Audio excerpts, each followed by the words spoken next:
అర్ధరాత్రి 3:17 ఈ పేరు వినగానే ఒక రకమైన ఉత్కంఠ కలుగుతుంది గదూ. ఇదొక సైకలాజికల్ థ్రిల్లర్. మరి ఈ కథ మనల్ని భయం లోతుల్లోకి ఎలా లాక్కెళ్తుందో, అందులో ఉన్న మానసిక సంఘర్షణ ఏంటో ప్రతి మలుపును విడమరిచి చూద్దాం రండి. 3:17 ఇది జస్ట్ గడియారంలో టైం కాదు. ఇది ఒక జ్ఞాపకం, ఒక అపరాధ భావన, అన్నింటికి మించి ఒక భయంకరమైన రహస్యానికి గుర్తు. ఈ కథ మొత్తం ఈ ఒక్క సమయం చుట్టూనే తిరుగుతుంది.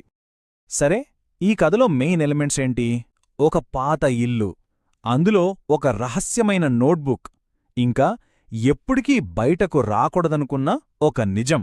ఈ మూడూ కలిస్తే ఎలా ఉంటుందో ఊహించుకోండి. అదే ఈ కథ. సరే, ఇక అస్సలు కథలోకి వెళ్ళిపోదాం. మన హీరో లైఫ్లోకి ఎంటరై అసలు అతని ప్రశాంతతను ఏది పాడుచేసిందో ఆ వింత వస్తువు వెనుకొన్న కథేంటో చూద్దాం. ఇతని పేరు అనిరుద్. ఒక పాత ఇంట్లో ఒంటరిగా ఉంటున్నాడు. ఆ ఇంట్లో వినిపించేది ఒకే ఒక్క సౌండ్, అది ఫ్యాన్ చేసే శబ్దం. తన దగ్గర ఒక పాత నోట్బుక్ కూడా ఉంది. అంతా బాగానే ఉంది కదా. కాని అసలు ట్విస్ట్ ఏంటంటే, ఆ నోట్బుక్లో రాసి ఉన్నది తన జీవితం గురించే. కాని అది రాసింది మాత్రం తను కాదు.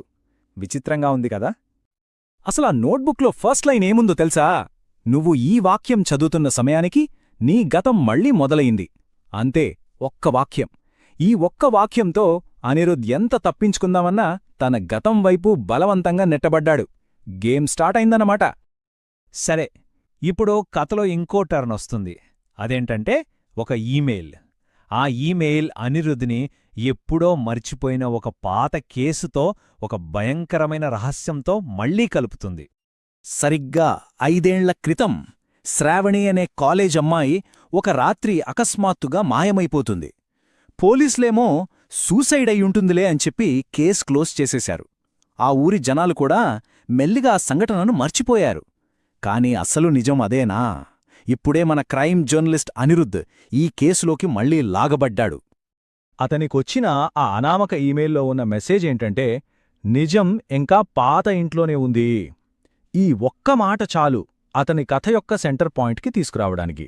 అంటే తను ఎక్కడైతే ఉంటున్నాడో అదే ఇంటికి. ఇక్కడ్నుంచే అసలైన థ్రిల్ స్టార్ట్ అవుతుంది. ఒక సూపర్ న్యాచురల్ పవర్ మెల్లిగా రహస్యాల మీద ఉన్న ముసుగు తీస్తూ మన హీరోని మానసికంగా టార్చర్ చేయడం మొదలుపెడుతుంది. ప్రతి రాత్రి సరిగ్గా 3:17 ఆ నోట్బుక్లో ఒక కొత్త వాక్యం దానంతట అదే ప్రత్యక్షమవుతుంది. ఇది యాక్సిడెంటల్గా జరుగుతున్నది కాదు. ఇది పక్కా ప్లాన్తో జరుగుతున్న ఒక భయంకరమైన ఆట. నోట్బుక్లో